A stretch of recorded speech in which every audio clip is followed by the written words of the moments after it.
Hello guys, এডি story চ্যানেলে আপনাদের সবাইকে স্বাগত জানিয়ে আমার আজকের রেসিপি শুরু করছি। আমার আজকের রেসিপি হচ্ছে টক ঝাল মিষ্টি আমের আচার। এই আচারটা কিন্তু খুব সহজেই তৈরি করে নেওয়া যায়। এটাকে আচার বা চাটনি যে কোনো একটাই বলা যেতে পারে। দেখে নিন আজকের রেসিপিটা, কেমন লাগলো অবশ্যই আমাকে কমেন্ট করে জানাবেন। টক ঝাল মিষ্টি আমের আচার তৈরি করার জন্য আমি নিয়ে নিয়েছি আম। তো আমগুলো একদম টাটকা টাটকা পাড়া, তো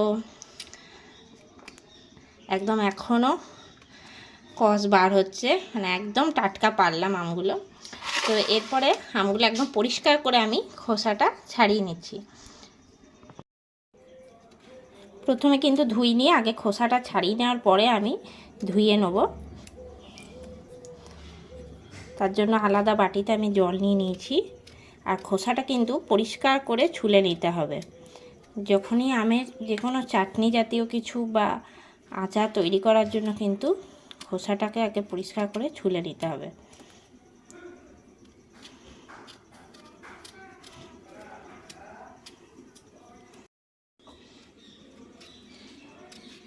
তো এই যে চাটনির মতন করছি আমি, এটা আচারও বলা চলে, চাটনিও কিন্তু বলা চলে।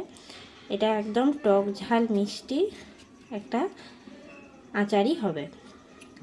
এটা যে কোনো কিছুর সঙ্গেই খাওয়া যেতে পারে, আর বহুদিন পর্যন্ত কিন্তু স্টোর করেও রাখা যাবে। সেটাও বলে দেবো যে কিভাবে অনেক দিন পর্যন্ত এটা স্টোর করে রাখা যাবে। আর একটুও কিন্তু রোদে দিতেও হবে না, কেননা এটা একদম উনুনেই তৈরি করব, তার জন্য রোদে দেওয়ার কোনো প্রয়োজন নেই। তো আমি খোসাটা ছাড়িয়ে নিয়ে ফিরে আসছি। এখন আমি অনেকগুলো আম পুরো পরিষ্কার করে খোসাটা ছাড়িয়ে নিয়ে ফিরে চলে এসেছি। এরপরে আমি এটাকে গ্রেট করে নিচ্ছি। তো গ্রেট করলে কিন্তু খুব সুন্দর এই চাটনিটা হয়। তো এই রকম মেশিন তো প্রত্যেকের বাড়িতেই থাকে। আদা রসুন আমরা রান্নার সময় গ্রেট করে থাকি। এই মেশিন দিয়েই কিন্তু আমি আজকে আমটাও গ্রেট করে নেব। তো এখন আমি গ্রেট করে নিচ্ছি। যে কোনো সাইড দিয়ে ধরেই গ্রেটটা করা যায়। আর যেহেতু এখন জ্যৈষ্ঠী মাস, তো আমগুলো পুরো আঁঠি দাঁড়িয়ে গেছে, তার জন্য যে সাইড থেকেই হোক না কেন আমরা এমনি করে গ্রেট করতে করতে কিন্তু আঁটিটা মাঝখানে রয়েই যাবে।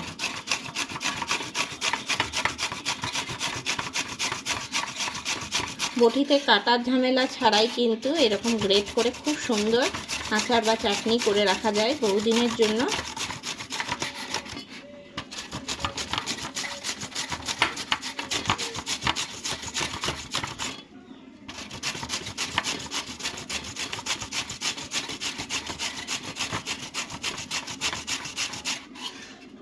এই যে খুব সহজেই কিন্তু গ্রেটটাও হয়ে যাচ্ছে।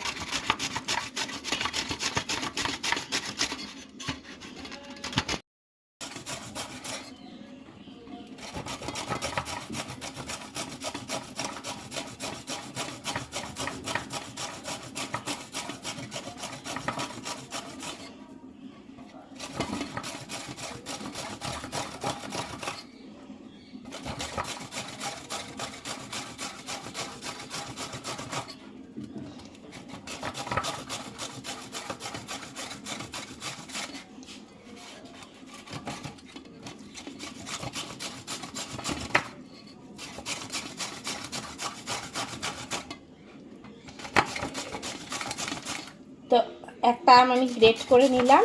এরকমভাবে সব আমগুলো গ্রেট করে নিচ্ছি। তো যেমনটা বলেছিলাম হাঁটিটা মাঝখানে যে রয়ে যাবে, এটা এবার ফেলে দিচ্ছি। ওই একই রকমভাবে কিন্তু আমি সব আমগুলোই গ্রেট করে নিচ্ছি।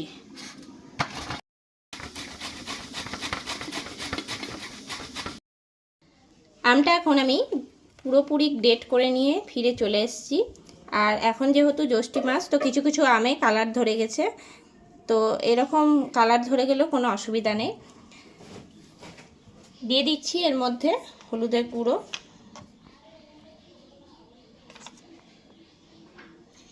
তো আমি এখানে 1 চামচ হলুদের গুঁড়ো দিলাম। দিয়ে দিচ্ছি লবণ আন্দাজ মতন, আর দিয়ে দিচ্ছি লঙ্কার গুঁড়ো। লঙ্কা গুঁড়ো আমি এই চামচে মাপ করে 1 চামচ দিলাম। এবারে সব উপকরণগুলো দেওয়ার পরে ভালো করে মিশিয়ে নিচ্ছি।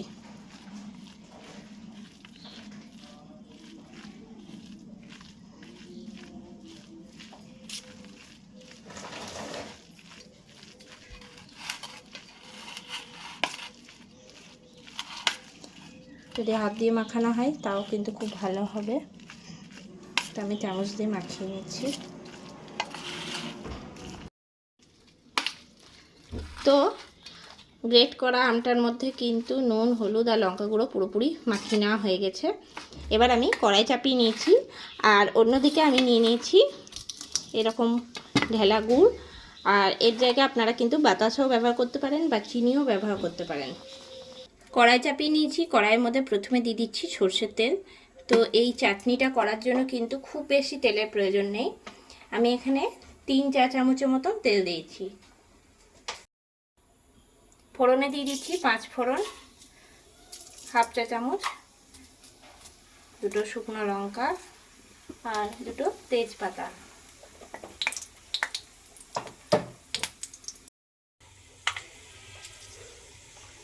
এখন ফোড়নটা কিন্তু খুব ভালো মতন রেডি হয়ে গেছে। দিয়ে দিচ্ছি নুন, হলুদ, লঙ্কা গুঁড়ো মাখিয়ে রাখা আমটা।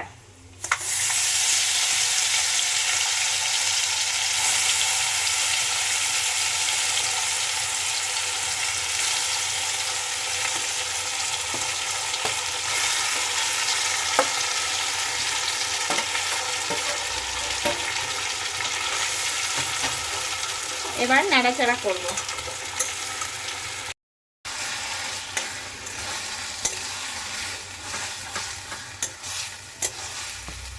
যেহেতু লবণ দেওয়া আছে, খুব তাড়াতাড়ি কিন্তু এর থেকে জল বেরিয়ে যাবে।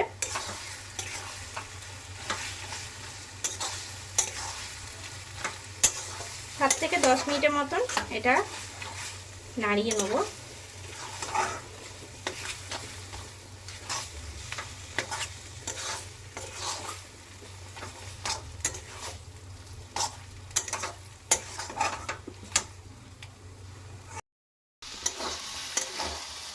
তো 7 থেকে 10 মিনিট আমি নাড়াচাড়া করে নিয়েছি। এবার আমি দিয়ে দিচ্ছি গুড়টা। গুড়টা আমি ভেঙে নিয়েছি যাতে তাড়াতাড়ি গলে যায়। তো আমি এখানে 250 গ্রামের মতন গুড় দিলাম।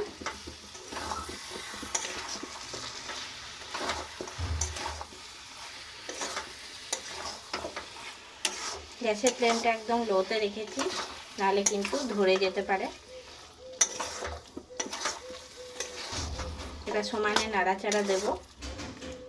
নাড়াচাড়া দিতে দিতে কিন্তু গুড়টা গলে যাবে।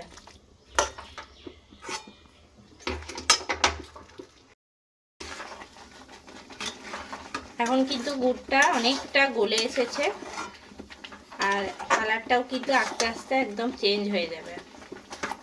সমানে নাড়াচাড়া করছি।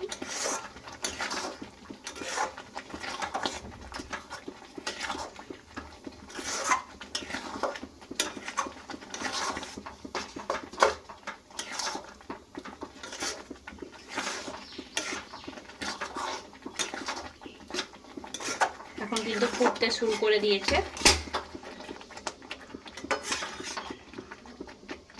এতে করে কিন্তু আমটা খুব তাড়াতাড়ি সিদ্ধও হয়ে যায়, যেহেতু গ্রেট করা আছে।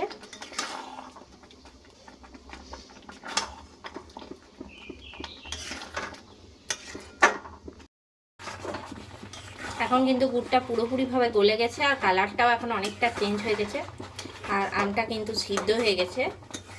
তো এটা আমরা আর একটু টান টান করব, তার জন্য কিন্তু মানে আরও কিছুক্ষণ ধরে নাড়াচাড়া করব।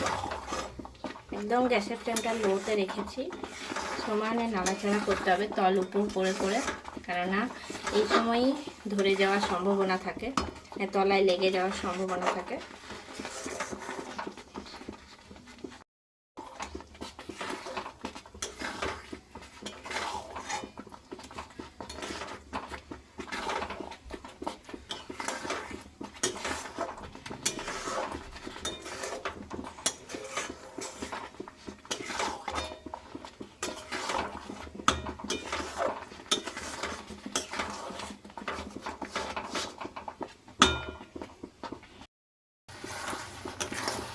এখন কিন্তু অনেকটা জলটা শুকিয়ে গেছে আর টান টান হয়ে এসছে। এবারে আমি উপর থেকে দিয়ে দিচ্ছি ভাজা জিরের গুঁড়ো। ঠিক নামাবার আগে এই ভাজা জিরের গুঁড়োটা দিলে কিন্তু খুব সুন্দর একটা টেস্ট আসে। তো আমি এখানে 1 চামচের মতন ভাজা জিরে গুঁড়ো দিলাম, দিয়ে নিয়ে নাড়াচাড়া দেবো। এবার আমি এটা নামিয়ে নিচ্ছি। নামিয়ে নিলে কিন্তু আরও টান টান হয়ে যাবে।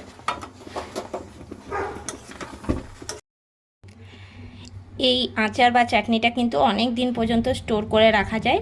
তার জন্য শিশিতে বা বোতলে ভরার আগে 2 ফোঁটা ভিনেগার দিয়ে দিলেই হবে।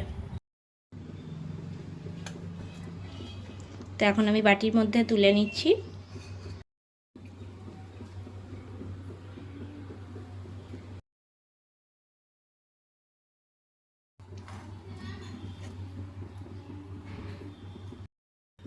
এখনও পর্যন্ত খুব ভালো মতন কিন্তু ঠান্ডা হয়নি। তো আমি বাটির মধ্যে রেখে কিন্তু ঠান্ডা করে নেব।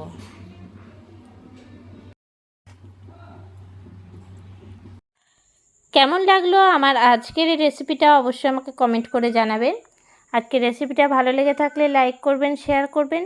এই চ্যানেলে নতুন বন্ধু হয়ে থাকলে চ্যানেলটা সাবস্ক্রাইব করে দেবেন। পাশে থাকা বেল আইকনটা প্রেস করে রাখবেন সবার আগে নোটিফিকেশন পাওয়ার জন্য। আরও নতুন কোনো রেসিপি নিয়ে হাজির হব। সঙ্গে থাকুন আর দেখতে থাকুন। সবাই ভালো থাকবেন, সুস্থ থাকবেন। ধন্যবাদ।